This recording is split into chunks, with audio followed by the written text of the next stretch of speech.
This is a story I haven't told you yet. It is so personal, but something I've been wanting to share with you for a long time. I had the answer right in front of me, but like so many other people, I ignored it. I was stubborn, and I always thought I would have tomorrow. I was born and raised in a Christian cult. After several years of manipulation and brainwashing, we found our way out. Many souls lost hope, especially the hope in God.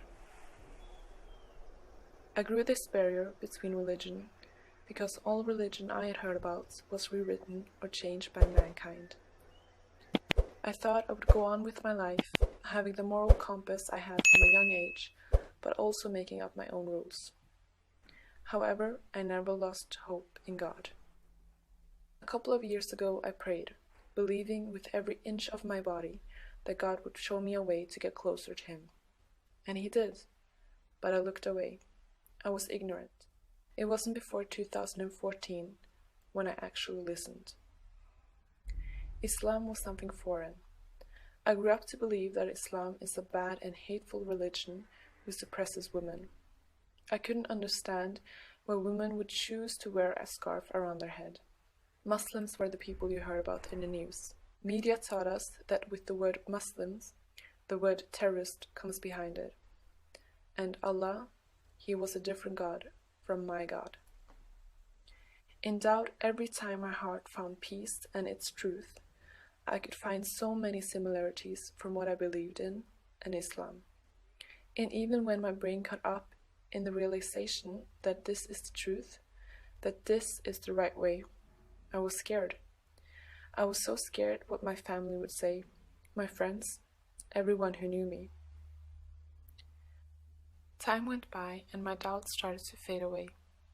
I saw how Muslims were, peaceful human beings worshipping one God. There are in fact 1.6 billion Muslims in the world, and the most practiced religion. These people were not forced or manipulated into believing anything. They simply found the truth. I started little by little trying to cut off bad habits. I wanted to know if I could make it, because I didn't want to fail if I decided to revert. I stayed at a crosspoint where I could either go left or right, and sometimes I went a little bit to the left, but ran back again because I felt unease with myself. It came to a point where I needed a push, but nobody around me pushed me. I had to push myself towards the last step. So, I'm actually really scared to film this. On September 16th, 2 years ago, I said my Shahada in a local cultural center. At that moment, I felt as if a burden that I have been carrying around for years was just lifted. That day, that night, I cried so much.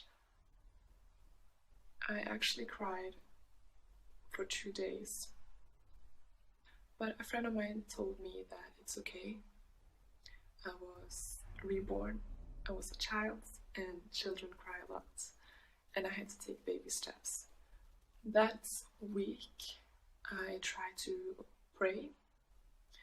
I had tried many times before, but it just never worked. But after I said my Shahada, it all just came really easy. And that just goes to show that, if you take one step towards Allah, He will run towards you. I feel so lucky that Allah has chosen me to be guided to Islam. I understand why things happened and why I went through hardship to get where I am right now. The point is not to be perfect. You will fall and fail, but you will repent and you will get back up again. Allah chose you to be on this earth and to go through His tests so that you can come to paradise. And that in itself, inshallah. And when you find God, you know that He's always with you. You know that your worries fade away because everything is pre-written for you and everything happens for a reason. And you find peace. And that is the definition of the word